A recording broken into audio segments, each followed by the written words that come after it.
Сүйінбай Эралиев, ақынға ыр қайдан келет, жекем берет.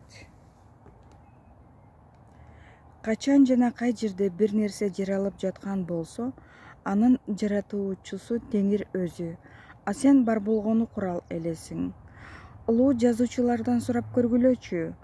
Улуу чыгармаларды жаратып жатканда алар эң эле көп болгондо өздөрүнүн мажыроо кабыл алуучу гана болуп беришкендиги жөнүндө айтышат.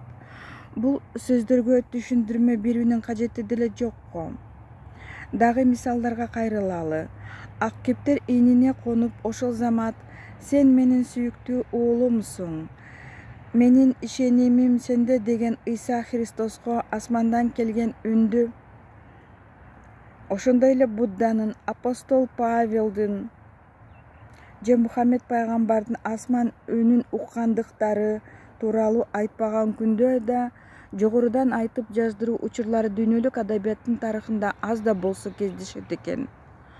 Аны менен бирге космостук акыл эс берилген айрым улуу адамдардын мурдагыга караганда да күчтүү да терең да жазып калганы белгилүү.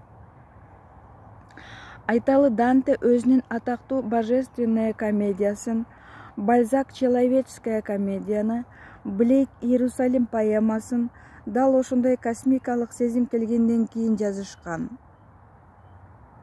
Англиялык акын жана сүрөтчү Блейк Иерусалим поэмасына жазган өзүнүн баш сөзүндө мен бул поэманы өз эркимден тышкары улуу күчтүн айтуусу боюнча эч ойлонбой ар бир отурганда 20-30 сапка чейин жаздым дейт.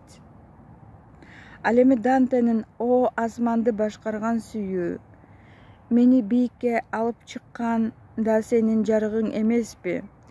Сени мен эми гана толук түшүндүм» дегени бар. Божественная комедияны ал өлүм жана өмүр жөнүндө ойлогон учурларында үргүлөп же түш абалында жазганын айткан. Чын эле, антпесе тигил дүйнөнү, андагы бейиш менен тозокту же андагы тазаланууну ал кантип көз алдыга келтирмек? Американын улуу акыны Уолт Уитмен күтүлбөгөн жерден өзүндө ойгонгон зор күчтү сезип, ошондон кийин 6 жума бою өзү эмес, башка эле бирөөнүн абалында жүргөн жана ал мынчалык руханий зор кубаттуулуктун, бийиктиктин, чексиз көңүл кунактыктын мынчалык себебин ал өзү да түшүнгөн эмес. Ошол абалга Уитмен 34-35 жаш курагында же болбосо 1853-54 жылдарда туш болгон. Чыгармачылык бөтөнчө эргүү учурлары поэзия алыптары Гёте менен Пушкинде да болгон. Анын космикалык сезими жөнүндө ачык айта албаса да, акын өзүнүн пайгамбар, пророк аттуу ырында ал тууралуу укмуштуудай сүрөттөгөн. Ошондой эле швед философу Сведенборг, немецтин ойчул жана жазуучусу Якоб Бёме, француз ойчул жазуучусу Паскаль дагы космикалык күчтүү сезим жөнүндө да кызыктуу фактыларды келтирүүгө болор эле. Бул жерде белгилей кетчү дагы бир нерсе, космостук сезим алган жогорудагыдай улуу акындар менен тааныш же жылуу мамиледе болгон туушкандары, жердештери улуу чыгармаларды жаратуу менен бирге алар өздөрү да нравалык жактан эң жогорку бийиктиктерде турушкан. Ак ниеттүүлүк, калыстык,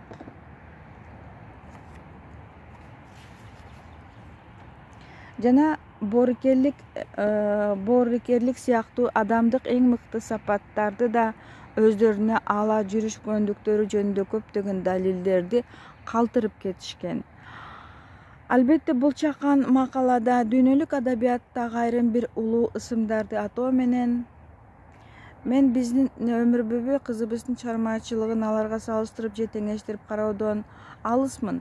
Тек гана адам турмушу менен адабият тарыхында бул өңдүү таң каларлык окуялардын чанда болсо да кездеше тургандыгы жөнүндө бүгүнкү окурмандарга азын-оолок болсо да эскерте кетейин дегем. Мындагы бир окшоштук чыгарманын жогорку күчтүн таасири менен жазылышы жана ал таасирдин ылгый бир курактагыларга, тагыраак айтканда 33 жаштагыларга туура келиши. Өмүрбүбү да дал ушул куракта экен. Эмнеликтен ушундай жана буга кандайча жооп табууга болот? Өмүрбүбү Бегалиева жашакын дебедикпи? Анын поэзияга киришкенине аз эле убакыт болгон. Бул арада ал 2 китеп чыгарууга үлгүргөн. Кийинки күлөмдүү бир томдугу «Теңир, аалам жана мен» деп аталат. Окуучу өзү эле баамдап тургандай, китептин аталышы да, ичке алынган темалары да демейдегидей эмес. Ырлардын түзүлүшү негизинен санат ырларына да окшоп кетет. Бирок санат ырлары да эмес. Адам дүйнө жана өмүр жөнүндө анын оозуна куюлушуп келген бул ырлар бир караган кишиге поэзиянын бүгүнкү талабына анчалык деле ылайык келбей тургансыйт.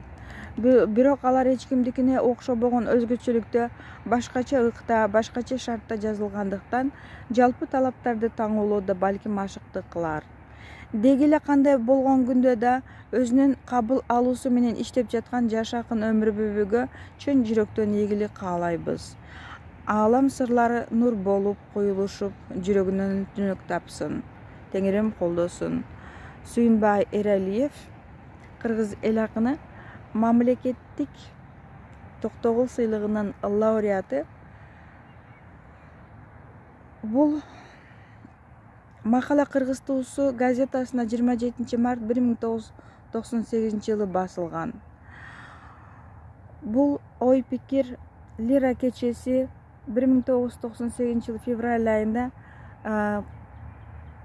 улуттук телеканалдан көрсөтүлгөн. Ыраазычылыктарыбызды билдиребиз.